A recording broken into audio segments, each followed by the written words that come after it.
서울 강서구 끝자락 좁은 골목길이 끝나는 곳에 낡은 3층 다가구 주택이 서 있었다.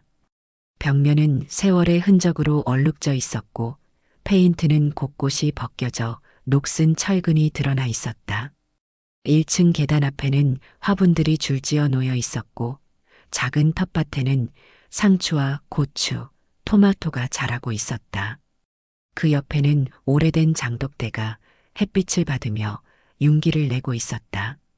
30년 된 장독대였지만 정희는 매일 아침 정성스럽게 닦아주었다. 이 집의 주인은 74세 김정희 할머니였다. 그녀는 이 집에서 혼자 45년을 살아왔다. 남편 박승철은 20년 전 뇌출혈로 세상을 떠났다. 그날도 정희는 남편이 좋아하던 된장찌개를 끓이고 있었다. 두부를 넣고 애호박을 썰고 마늘을 다지고 있을 때였다. 거실에서 으윽하는 소리가 들렸다. 여보, 왜 그래요? 정희가 부엌을 뛰쳐나갔을 때 남편은 이미 소파에 쓰러져 있었다. 입에서는 거품이 나오고 있었고 눈은 허공을 응시하고 있었다.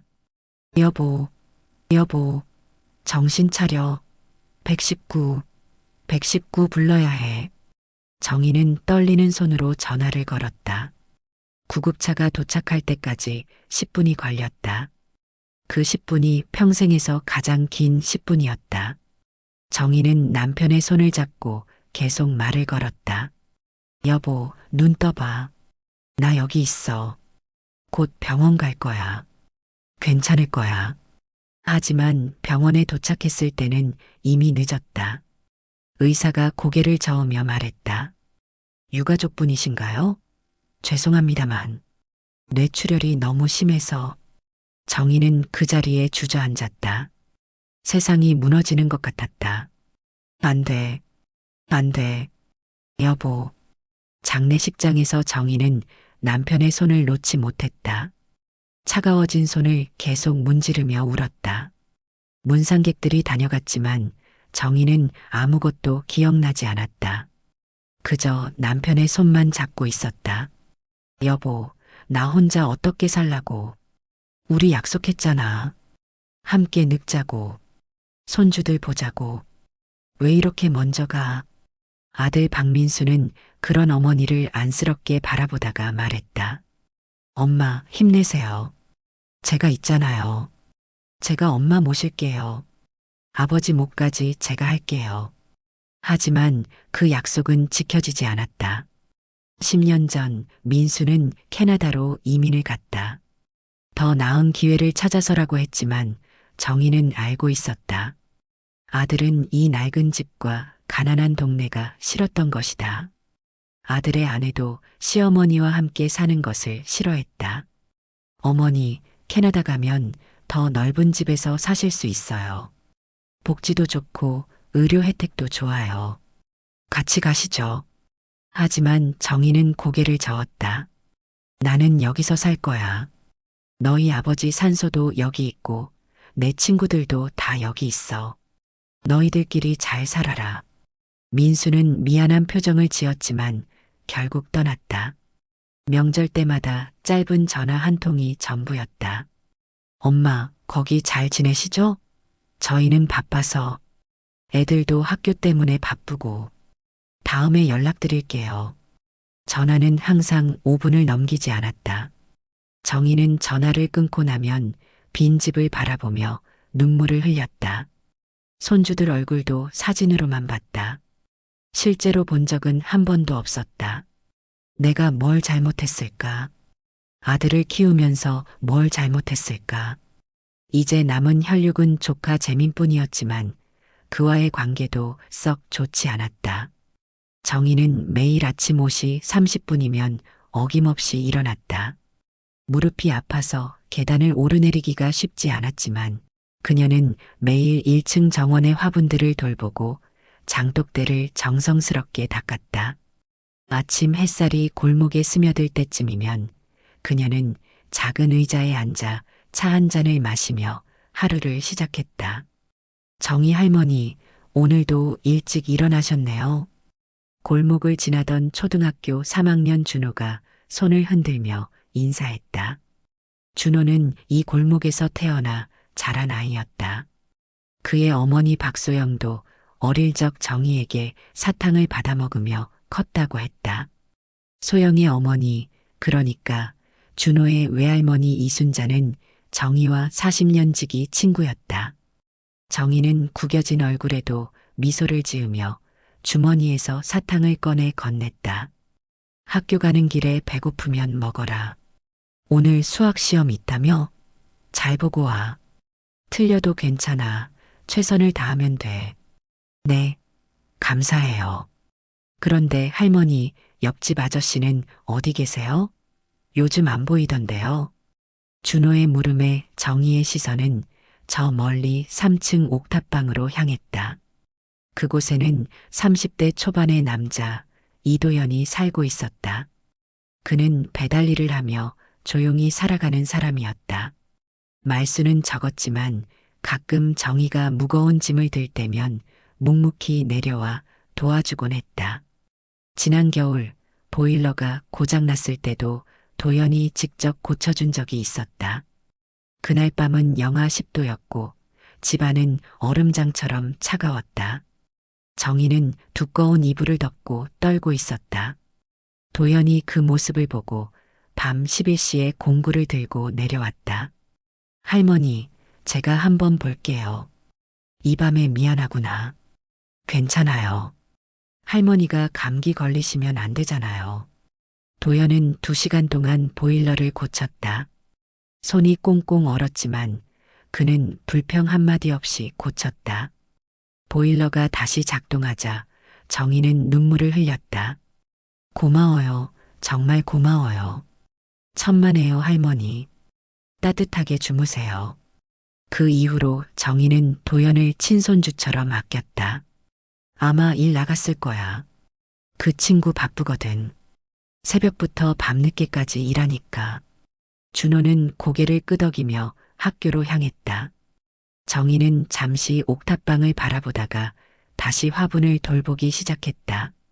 토마토 잎에 이슬이 맺혀 있었고 고추는 빨갛게 익어가고 있었다. 올해도 고추 농사는 잘 됐네. 남편이 좋아했던 고추장 담가야지. 민수도 고추장 좋아했는데 보내줘도 먹을까? 정희는 한숨을 쉬었다. 작년에 고추장을 담가서 캐나다로 보냈지만 아들에게서 아무 연락도 없었다. 받았는지조차 모른다. 그러나 그녀의 마음 한구석에는 불안이 자라나고 있었다. 최근 며칠 동안 집 주변에 낯선 사람들이 자주 나타났다. 그들은 집 구조를 유심히 살피거나 계량기 근처를 둘러보곤 했다. 어제는 중년 남자 2명이 계량기 앞에서 한참을 서성이더니 뭔가를 사진으로 찍어갔다. 정희가 무슨 일이세요? 라고 물어보자 그들은 정기점검 나왔습니다라고 대답하고는 황급히 사라졌다. 하지만 한국전력 차량도 없었고 명찰도 차고 있지 않았다. 작업복도 깨끗했다. 진짜 점검 기사라면 작업복이 더러워야 하는데 말이다. 뭔가 이상해. 왜 자꾸 우리 집을 둘러보는 거지? 오후 2시쯤 조카 재민이 찾아왔다. 45세의 재민은 정희의 유일한 혈육이었지만 관계는 그리 좋지 않았다.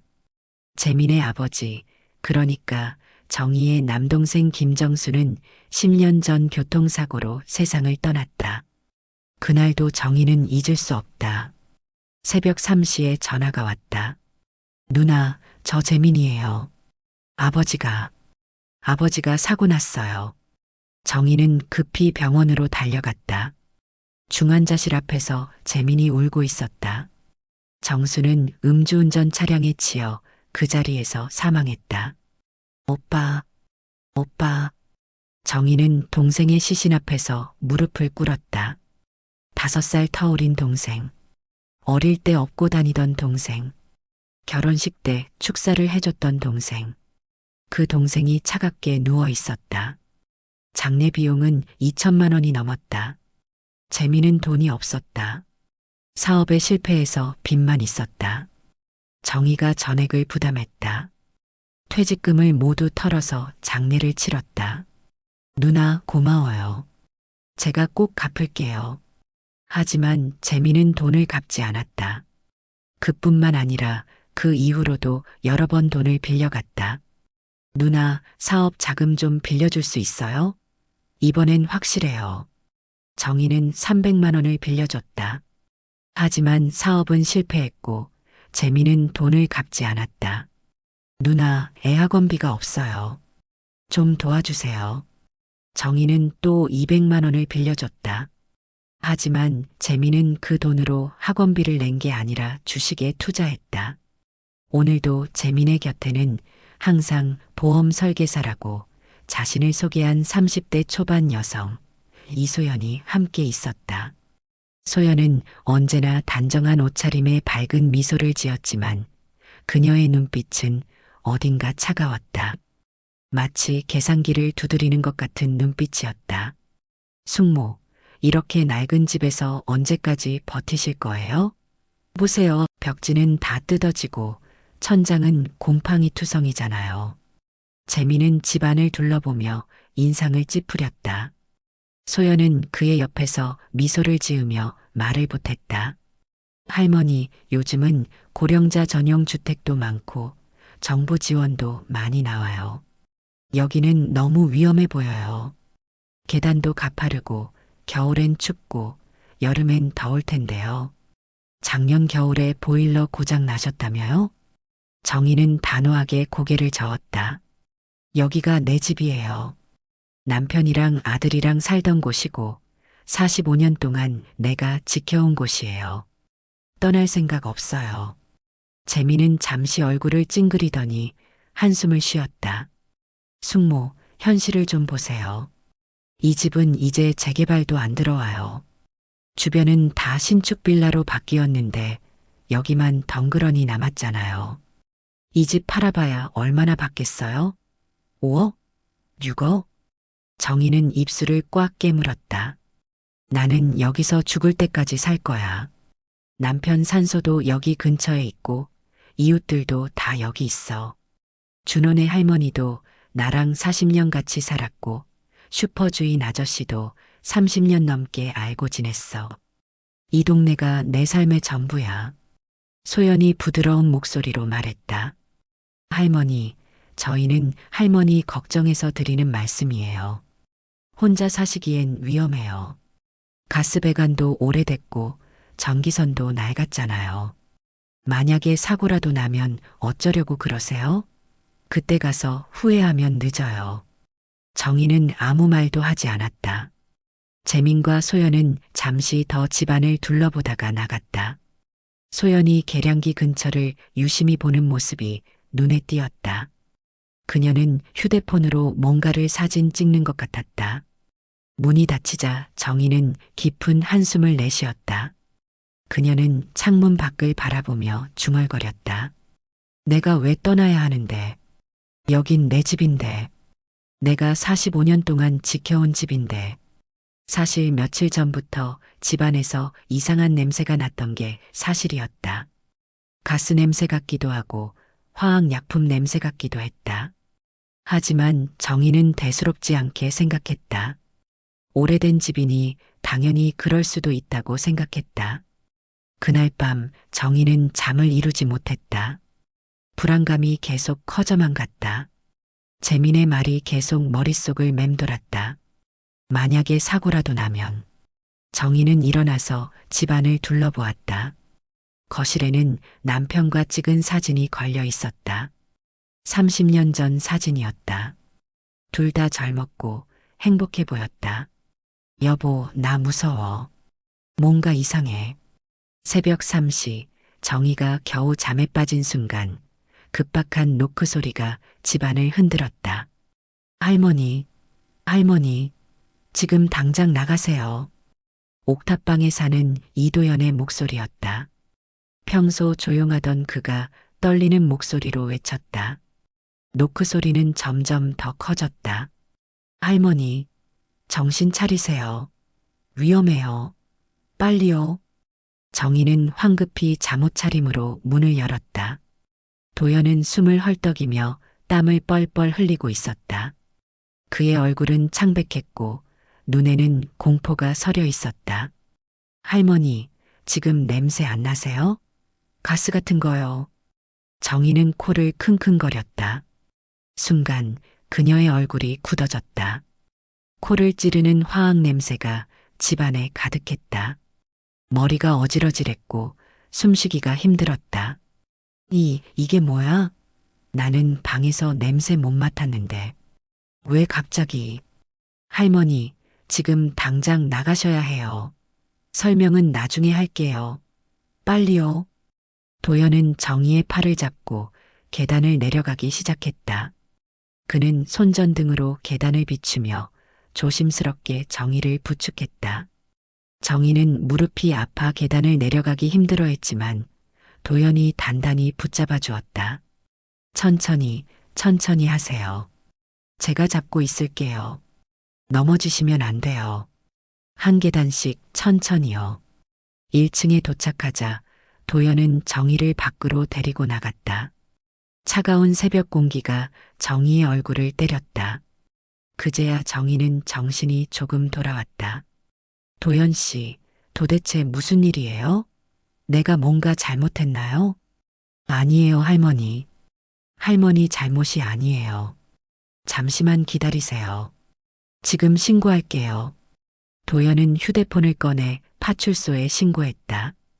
여보세요, 강서 파출소요? 지금 황학동 27-3번지인데요. 가스 누출 같은 게 있는 것 같아요. 아니, 정확히는 화학약품 냄새 같은데요. 빨리 와주세요. 할머니가 거기 사시는데 위험해요. 빨리요. 정희는 집 앞 벤치에 앉아 가슴을 쓸어내렸다. 손이 떨렸고 심장이 빠르게 뛰었다. 도연은 자신의 외투를 벗어 정희에게 덮어주었다. 할머니, 괜찮으세요? 물 좀 드릴까요? 제가 올라가서 가져올게요. 아니야, 괜찮아. 고마워요, 도연 씨. 근데 어떻게 알았어요? 나는 방에서 냄새를 못 맡았는데. 자다가 깼잖아요. 저도 잠을 자다가 이상한 냄새가 나서 깼어요. 처음엔 가스인 줄 알았는데 냄새가 좀 달랐어요. 제가 군대에서 화학 교육을 받았거든요. 그 냄새가 화학약품 같았어요. 그래서 밖으로 나와 확인해 봤더니 할머니 집 쪽에서 냄새가 나더라고요. 그래서 황급히 내려왔어요. 늦었으면 큰일 날 뻔했어요. 정희는 고개를 끄덕였다. 도연의 손도 떨리고 있었다. 그도 무서웠던 것이다. 정말 고마워요. 당신 아니었으면 나 큰일 날 뻔했어요. 진짜로. 이 은혜를 어떻게 갚아야 할지. 괜찮아요, 할머니. 당연히 도와드려야죠. 할머니가 저한테 얼마나 잘해주셨는데요. 보일러 고장 났을 때도, 제가 아플 때도 죽 끓여주시고, 김치도 담가서 주시고, 10분쯤 지나자 민정순경과 전문업체 직원이 도착했다. 민정은 30대 초반의 젊은 여성 경찰이었다. 그녀는 이 동네를 담당한 지 2년이 되었고 정희와도 안면이 있었다. 할머니, 괜찮으세요? 다치신 데는 없으세요? 어디 아프신 데는요? 숨쉬기 힘드세요? 응, 괜찮아. 도연 씨가 깨워줘서 무사했어. 이 친구가 아니었으면 큰일 날 뻔했어. 민정은 도연에게 고개를 끄덕이며 감사의 표시를 했다. 정말 잘하셨어요. 늦었으면 큰일 날 뻔했네요. 할머니 목숨을 구하신 거예요. 전문업체 직원은 가스 계량기와 배관을 꼼꼼히 점검했다. 그는 가스 탐지기를 들고 집 안 곳곳을 살폈다. 주방, 화장실, 거실을 모두 확인했지만 가스 누출은 없었다. 이상하네요. 가스는 안 새는데 냄새는 분명히 화학약품 냄새예요. 이건 가스가 아니에요. 민정순경이 계량기 뒤쪽을 자세히 살펴보다가 뭔가를 발견했다. 여기 좀 보세요. 작은 구멍이 있어요. 전문업체 직원이 손전등을 비추자 계량기 뒤편 벽에 작은 구멍과 콘크리트 가루가 보였다. 구멍은 드릴로 뚫은 것처럼 보였고 가루는 최근에 생긴 것 같았다. 누군가 일부러 뚫은 것 같습니다. 이건 명백히 인위적이에요.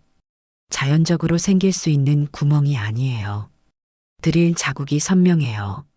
민정은 사진을 여러 장 찍으며 정희를 바라보았다. 정희는 점점 불안해졌다. 최근 낯선 사람들이 방문한 일이 떠올랐다. 할머니, 혹시 최근에 이상한 사람들이 찾아온 적 있으세요? 혹은 집 주변을 배회하는 사람들 본 적 있으세요? 정희는 고개를 끄덕였다. 며칠 전에 조카가 여자 한 명이랑 왔어요. 보험 설계사라고 했는데 그 사람들이 집안을 계속 둘러봤어요. 계량기 쪽도 봤고 휴대폰으로 사진도 찍더라고요. 그리고 어제는 중년 남자 2명이 계량기 앞에서 사진을 찍더라고요. 정기점검 나왔다고 했는데 한전차도 없고 명찰도 없었어요. 민정의 얼굴이 굳어졌다. 도연은 잠시 망설이다가 휴대폰을 꺼내 민정에게 보여주었다. 순경님, 이거 좀 보세요. 제가 며칠 전에 찍은 영상이에요. 도연이 보여준 영상에는 재민과 소연이 계량기 근처에서 무언가 작업하는 모습이 담겨 있었다. 영상 속 재민은 드릴을 들고 있었고 소연은 주변을 살피고 있었다. 시간은 밤 11시 23분이었다. 이건 언제 찍으신 거예요? 3일 전이에요. 배달 나가다가 우연히 찍었어요. 뭔가 이상해서요. 저녁 늦은 시간인데 집 밖에서 작업을 하고 있더라고요. 그래서 혹시 몰라서 찍어뒀어요. 나중에 필요할 것 같아서요. 할머니한테 말씀드릴까 했는데 괜히 걱정만 끼칠 것 같아서. 민정은 영상을 자세히 보더니 심각한 표정으로 정희를 바라보았다. 할머니, 이건 명백한 범죄예요. 혹시 최근에 보험 가입하신 적 있으세요? 정희는 고개를 가로저었다. 아니요, 나는 보험 같은 거 안 들어요. 돈도 없는데 무슨 보험을. 남편이 돌아가신 후로는 보험 하나도 안 들었어요. 민정은 잠시 생각하더니 말했다. 혹시 조카분이 할머니 이름으로 보험을 들었을 수도 있어요. 내일 아침에 보험사에 확인해 보시겠어요? 제가 도와드릴게요. 신분증 가지고 계세요? 정희는 고개를 끄덕였다. 불안감이 점점 커져만 갔다. 설마 재민이 자기를 죽이려 한 건 아니겠지? 그런 생각이 들자 정희는 몸서리를 쳤다. 순경님, 설마 그게 사실일까요? 내 조카가 날. 설마 그럴 리가. 재민이는 어릴 때 내가 없고 병원에 데려갔던 애예요. 민정은 정희의 손을 잡으며 말했다. 아직 확실하지 않아요. 하지만 가능성은 있어요. 내일 확인해보고 말씀드릴게요. 오늘 밤은 안전한 곳에서 주무세요. 집에 들어가시면 안 돼요. 도연이 말했다. 할머니, 제 집에서 주무세요. 옥탑방이라 좁긴 한데 오늘 밤은 안전하게 주무셔야 해요. 제가 소파에서 잘게요. 정희는 고개를 끄덕였다. 그날 밤 정희는 도연의 옥탑방에서 잠을 청했지만 한숨도 자지 못했다. 천장을 바라보며 눈물만 흘렸다. 재민아, 왜 이러는 거니? 다음 날 아침 민정은 보험사에 확인을 요청했다. 그 결과 정희의 이름으로 고액보험이 가입되어 있었고 수익자는 소연으로 되어 있었다. 보험금은 무려 2억 원이었다. 가입 시기는 한 달 전이었다. 이건 명백한 보험 사기예요. 그리고 살인 미수일 수도 있어요. 민정이 정희에게 보험 서류를 보여주자 정희는 손이 떨렸다. 자신의 서명이 위조되어 있었다. 필체는 비슷했지만 정희는 알 수 있었다. 이건 자신이 쓴 게 아니었다. 내 조카가 나를 돈 때문에 2억 때문에 정희는 눈물을 흘렸다. 재민은 어릴 때 자신에게 안겨 울던 아이였다. 5살 때 넘어져서 무릎이 까졌을 때 정희가 업고 병원에 데려갔다. 10살 때 아버지가 사업에 실패해서 가출했을 때 재민이를 일주일 동안 재웠던 것도 정희였다. 재민의 아버지가 돌아가셨을 때 장례 비용을 모두 부담한 것도 자신이었다. 재민이 사업에 실패했을 때 몇백만 원을 빌려준 것도 자신이었다. 왜 이렇게까지? 내가 뭘 잘못했길래? 내가 재민이한테 뭘 잘못했어? 민정은 정희의 손을 잡으며 말했다. 할머니 잘못이 아니에요. 사람이 욕심에 눈이 멀면 그렇게 되는 거예요. 하지만 우리가 이제 증거를 확보해야 해요. 집으로 돌아간다는 소문을 퍼뜨리고 몰래 카메라와 송신기를 설치할 거예요. 그들이 다시 나타나면 현행범으로 잡을 수 있어요. 도연도 옆에서 말을 보탰다. 할머니, 무서우시겠지만 이제 당하고만 살 수는 없어요. 우리가 도와드릴게요. 제가 끝까지 지켜드릴게요. 제가 할머니 집 앞에서 지키고 있을게요. 정희는 떨리는 목소리로 말했다. 알았어요. 해봅시다. 나도 이대로 당할 수는 없어요. 내가 45년 동안 지켜온 집인데 이렇게 쫓겨날 수는 없어요. 민정과 도연은 집안 곳곳에 몰래 카메라와 녹음기를 설치했다. 거실, 부엌, 계량기 근처에 작은 카메라를 숨겼다. 그리고 정희가 집으로 돌아간다는 소문을 동네에 퍼뜨렸다. 할머니가 오늘 저녁부터 집에서 주무신대요. 소문은 빠르게 퍼졌다. 준호의 어머니 박소영도 슈퍼주인 김철수도 그 소문을 들었다. 그리고 당연히 재민의 귀에도 들어갔다. 그날 오후 재민에게서 전화가 왔다. 숙모, 집에 돌아가신다고 들었어요. 괜찮으세요? 위험하다니까요. 응, 괜찮아. 내 집인데 내가 왜 못 들어가겠니? 여기가 내 집이야. 가스도 위험하고 전기도 위험하다니까요. 점검부터 하고 들어가세요. 걱정 마. 이미 점검 다 했어. 이상 없대. 가스도 안 새고 전기도 괜찮대. 재민은 잠시 침묵했다. 정희는 그의 숨소리를 들을 수 있었다. 긴장한 숨소리였다. 떨리는 목소리였다. 그래도 조심하세요. 혹시 모르니까. 응, 알았어. 너도 건강 챙겨라. 전화를 끊고 정희는 한숨을 쉬었다. 민정은 그 통화를 녹음하고 있었다. 할머니, 오늘 밤 조심하세요. 우리가 밖에서 지키고 있을게요. 절대 혼자가 아니에요. 경찰차는 골목 밖에 숨겨둘게요. 그들이 눈치채면 안 되니까요. 그날 밤 11시 10분, 재민과 소연은 조용히 집 앞에 나타났다. 그들은 검은색 옷을 입고 마스크를 쓰고 있었다. 주변을 여러 번 살피며 조심스럽게 1층으로 들어왔다. 소연은 가방에서 작은 병을 꺼냈다. 그 안에는 독한 화학물질이 들어 있었다. 빨리 해. 시간 없어. 이번엔 확실하게 해야 돼. 실패하면 우리 다 잡혀. 재민이 속삭였다. 그의 목소리는 떨리고 있었다.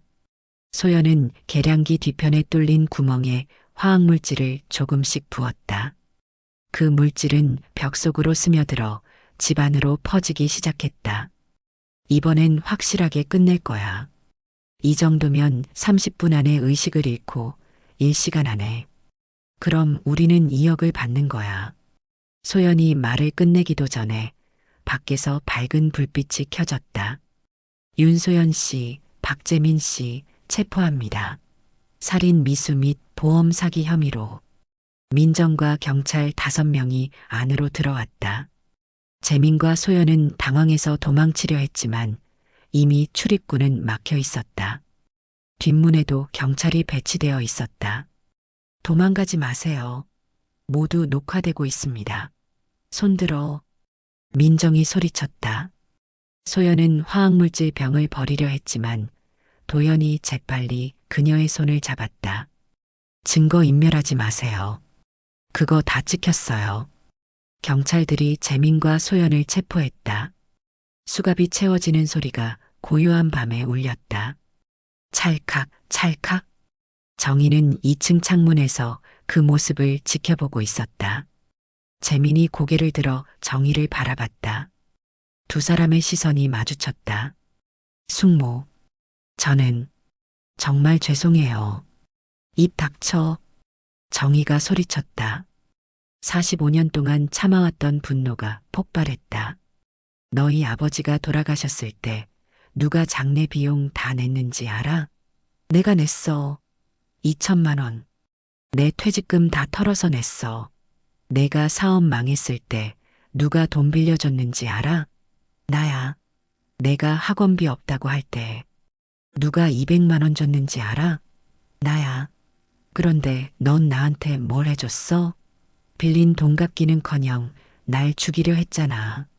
정희는 계단을 천천히 내려왔다. 무릎이 아팠지만 그녀는 단단한 발걸음으로 재민 앞에 섰다. 나한테 미안하다는 말은 하지도 마. 너 같은 놈한테 미안하다는 말 들어도 아무 의미 없어. 너는 감옥에서 평생 썩어. 12년이야, 12년.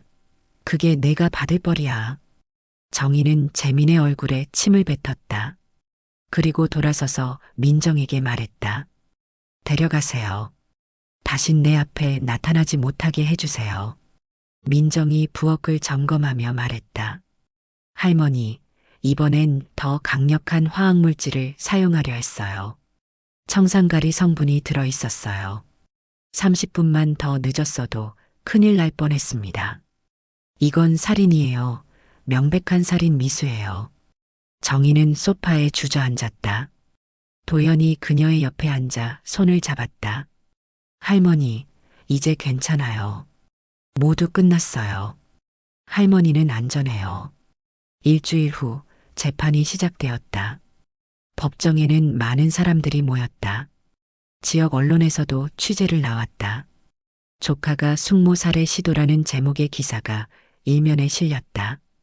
인터넷에서도 큰 화제가 되었다. 재민과 소연은 모든 혐의를 부인했지만 도연이 찍은 영상과 몰래 카메라 영상 그리고 화학물질 분석 결과가 결정적인 증거가 되었다. 피고인들은 피해자의 생명을 위협하고 보험 사기를 통해 부당한 이익을 취하려 했습니다. 이는 명백한 살인 미수이며 계획적이고 치밀한 범죄입니다. 피고인들은 한 달 전부터 이 범행을 계획했고 피해자의 서명을 위조하여 보험에 가입했으며 화학물질을 사용하여 피해자를 살해하려 했습니다. 검사의 말에 재민은 고개를 숙였다. 소연은 여전히 억울하다는 표정을 지었지만 증거는 명백했다. 정희는 증인석에 서서 자신의 이야기를 했다. 저는 45년 동안 그 집에서 살았습니다. 남편과 함께 살았고 아들을 키웠고 이웃들과 함께 웃고 울었습니다. 그 집은 제 삶의 전부였습니다. 정희의 목소리가 떨렸다. 재민이가 5살 때 놀이터에서 넘어져서 무릎이 까졌어요. 제가 업고 병원에 데려갔어요. 밤새 간호하면서 제 옷에 토한 것도 기억나요. 10살 때는 아버지가 가출해서 일주일 동안 우리 집에서 잤어요. 제가 재민이 밥 먹이고 학교 보냈어요. 그런데 그 아이가 저를 죽이려 했어요. 방청석에서 흐느끼는 소리가 들렸다. 돈이 그렇게 중요한가요? 사람의 목숨보다 2억이 그렇게 중요해서 45년 동안 살아온 사람을 죽일 수 있나요? 재판장님, 저는 이 두 사람에게 최대한의 처벌을 원합니다. 그들은 제 목숨을 빼앗으려 했을 뿐만 아니라 45년 동안 제가 쌓아온 모든 것을 파괴하려 했어요. 그들에게 자비를 베풀 이유가 없습니다. 판사는 고개를 끄덕이며 판결을 내렸다. 피고인 박재민과 윤소연은 살인 미수 및 보험, 사기, 문서 위조 혐의로 각각 징역 12년과 10년을 선고합니다. 또한 피해자에게 위자료 5천만 원씩을 배상하라. 이 범죄는 계획적이고 잔인하며 피해자에게 극심한 정신적 고통을 안겼습니다. 판결이 내려지자 재민은 무릎을 꿇었다. 숙모, 제발 용서해 주세요. 제가 미쳤어요. 제발 제 딸을 생각해서라도. 정희는 차갑게 그를 내려다보았다. 용서? 내가 나한테 용서를 바라. 너는 나를 죽이려 했어. 45년 동안 내가 지켜온 모든 걸 빼앗으려 했어. 그런 내가 이제 와서 용서를 바라. 정희는 재민에게 다가가 그의 얼굴을 똑바로 바라보았다.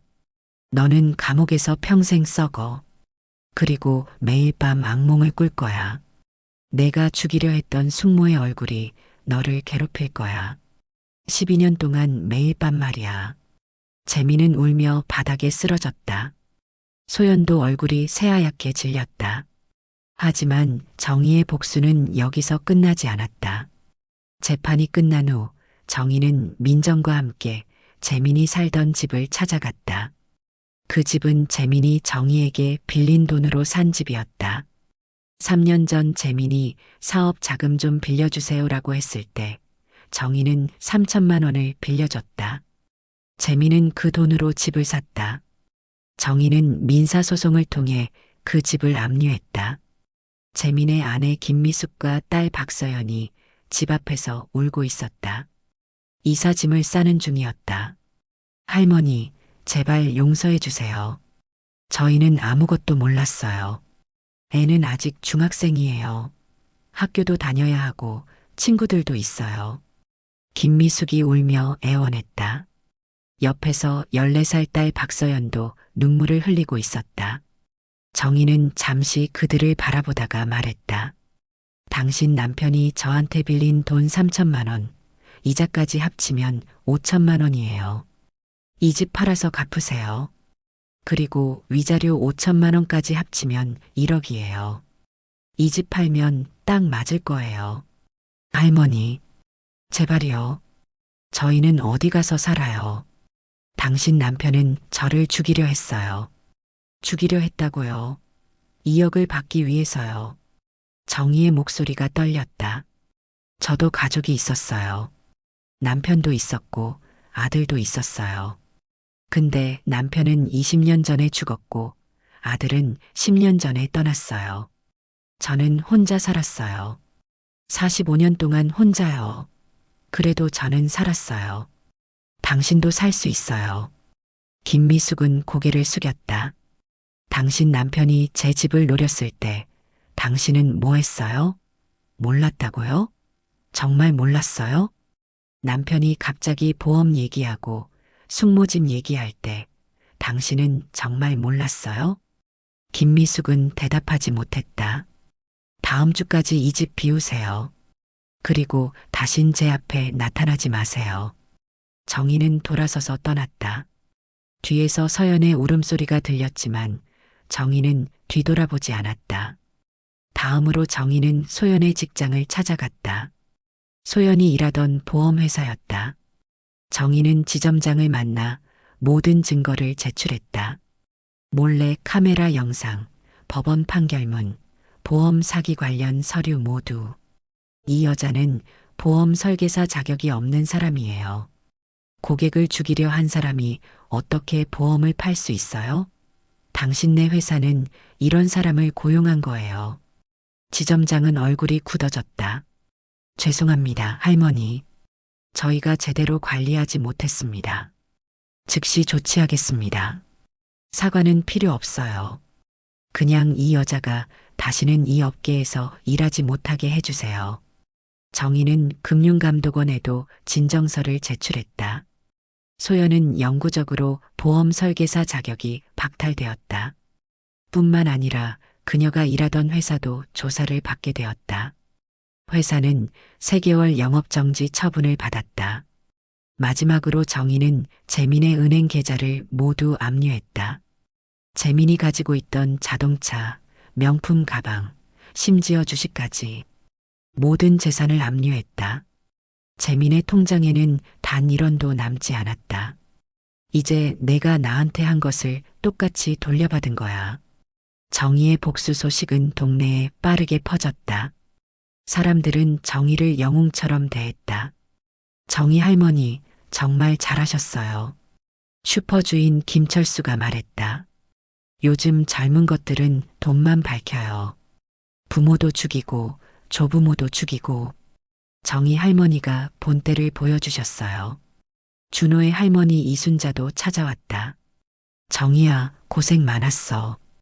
우리 같이 산 지가 벌써 40년이네. 내가 너 처음 이사 왔을 때부터 봤잖아. 그때 우리 둘 다 젊었는데. 순자 언니 고마워요. 두 노인은 손을 꼭 잡고 눈물을 흘렸다. 동네 청년회에서는 정의를 위한 작은 파티를 열었다.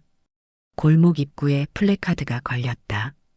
김정희 할머니 승리를 축하합니다.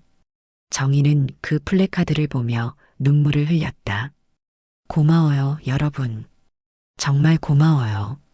여러분 덕분에 제가 이길 수 있었어요. 몇 주 후 정의의 집은 새롭게 단장되었다. 재민의 집을 팔아서 받은 돈 5천만 원과 위자료 5천만 원, 총 1억 원으로 리모델링을 했다. 지역 주민들과 자원봉사자들이 모여 집을 수리했다. 벽지를 새로 바르고 페인트를 칠하고 보일러를 최신형으로 교체했다. 낡은 계단에는 미끄럼 방지 테이프를 붙이고 손잡이도 새로 달았다. 1층은 이웃과 함께하는 공유 공간으로 꾸몄다. 작은 도서관과 놀이 공간을 만들었다. 아이들이 방과 후에 와서 책을 읽고 놀 수 있는 공간이었다. 할머니, 여기 정말 예뻐졌어요. 준호가 소리쳤다. 아이들이 새로 만든 놀이방에서 뛰어놀고 있었다. 정희는 2층 베란다를 작은 카페처럼 꾸몄다. 이웃들이 와서 차를 마시며 이야기할 수 있는 공간이었다. 창문 밖으로는 골목이 보였고 햇살이 따뜻하게 들어왔다. 정희 할머니, 여기 분위기 정말 좋네요. 동네 주민 박영희가 말했다. 그동안 고생 많으셨어요. 이제 행복하게 사세요. 정희는 매일 아침 아이들에게 사탕을 나눠주고 오후에는 이웃들과 차를 마시며 이야기를 나눴다. 도연은 여전히 옥탑방에 살면서 배달 일을 했지만 이제는 정희와 매일 저녁 식사를 함께 했다. 할머니, 오늘 뭐 드시고 싶으세요? 오늘은 내가 된장찌개 끓일게. 남편이 좋아하던 거야. 저도 좋아해요. 할머니 된장찌개가 세상에서 제일 맛있어요. 민정도 순찰을 돌 때마다 정희의 집에 들러 차 한 잔을 마시곤 했다. 3개월 후 정희는 재민이 수감된 교도소를 찾아갔다. 면회를 신청했다. 재민은 수척해진 얼굴로 나타났다. 머리는 짧게 깎여 있었고 눈에는 생기가 없었다. 20kg은 빠진 것 같았다. 숙모, 말하지 마. 정희는 차갑게 말했다. 너 보러 온 게 아니야. 너한테 마지막으로 할 말이 있어서 왔어. 재민은 고개를 숙였다. 너 아버지가 돌아가셨을 때 내가 장례식장에서 뭐라고 했는지 기억나? 기억나요. 내가 재민아, 내 아버지는 좋은 사람이었어. 너도 아버지처럼 좋은 사람이 되렴이라고 했어. 근데 너는 어떻게 됐어? 재민은 울기 시작했다. 죄송해요, 숙모. 정말 죄송해요. 제가 미쳤어요. 제가 사과는 필요 없어. 나는 너를 용서할 생각 없어. 절대로. 정희는 가방에서 서류 한 장을 꺼냈다. 이게 뭔지 알아? 내 딸 서연이가 다니는 학교 앞 문구점 계약서야. 내가 그 문구점을 샀어. 재민의 얼굴이 굳어졌다. 서연이가 매일 그 문구점 지나다니잖아. 그때마다 그 애는 할머니를 볼 거야. 자기 아버지가 죽이려 했던 할머니를 말이야. 나는 서연이한테 잘해줄 거야. 사탕도 주고 연필도 선물할 거야. 공책도 공짜로 줄 거야. 숙모, 제발. 애는 아무 죄가 없어요. 나도 알아. 그 애가 뭘 잘못했겠어? 아버지를 잘못 둔 게 죄지. 하지만 그 애는 평생 기억할 거야. 자기 아버지가 어떤 사람인지. 학교 친구들도 다 알 거야. 제 아버지 살인 미수범이래. 할머니 죽이려다 잡혔대. 그렇게 말하겠지. 그게 너에 대한 내 마지막 복수야. 정희는 일어서며 마지막으로 말했다. 12년 후에 나올 때쯤이면 나는 아마 죽었을 거야. 86세니까. 근데 내가 죽어도 너는 평생 이 죄책감을 안고 살아야 해. 그게 내 벌이야. 정희는 돌아서서 떠났다. 뒤에서 재민의 울음소리가 들렸지만 정희는 뒤돌아보지 않았다. 집으로 돌아온 정희는 준호와 다른 아이들이 놀고 있는 모습을 보았다. 웃음소리가 집안에 가득했다. 도연이 저녁을 준비하고 있었고 민정이 차를 마시러 왔다. 할머니, 교도소 다녀오셨어요? 응, 다녀왔어. 어떠셨어요? 시원했어. 이제 정말 끝났어. 모든 게 끝났어. 정희는 창밖을 바라보았다. 해가 지고 있었고 하늘은 붉게 물들어 있었다. 나는 이겼어. 완벽하게. 그날 밤 정희는 남편의 사진 앞에 차를 한 잔 놓으며 말했다. 여보, 나 이겼어. 우리 집 지켰어. 45년 동안 우리가 함께 만든 이 집, 아무도 빼앗아 갈 수 없었어. 그리고 이제 이 집은 나 혼자만의 집이 아니야. 이웃들과 함께하는 집이 됐어. 당신도 좋아할 거야. 정희는 깊은 잠에 빠졌다. 45년 만에 처음으로 악몽 없이 편안하게 잠들었다. 꿈속에서 남편이 나타났다. 여보, 잘했어. 정말 잘했어. 나도 자랑스러워. 고마워요, 여보. 우리 집 지켰어요. 우리 약속 지켰어요. 이제 행복하게 살아. 나는 항상 당신 곁에 있을게. 하늘에서 지켜볼게. 정희는 미소 지으며 눈을 떴다. 아침 햇살이 방 안으로 들어오고 있었다. 새로운 하루가 시작되었다. 그리고 정희의 새로운 삶도 시작되었다. 준호가 1층에서 올라와 소리쳤다. 할머니, 토마토가 또 빨개졌어요. 그래, 그럼 따서 같이 먹자. 정희는 미소 지으며 준호와 함께 정원으로 내려갔다. 햇살이 골목에 따뜻하게 내려앉았고 정희의 집에서는 아이들의 웃음소리가 울려 퍼졌다. 45년 동안 지켜온 집, 그리고 45년 동안 쌓아온 살. 정희는 모든 것을 지켜냈다. 낡았지만 무너지지 않은, 외로웠지만 이제는 함께하는 그 집에서 정희의 새로운 인생이 시작되었다.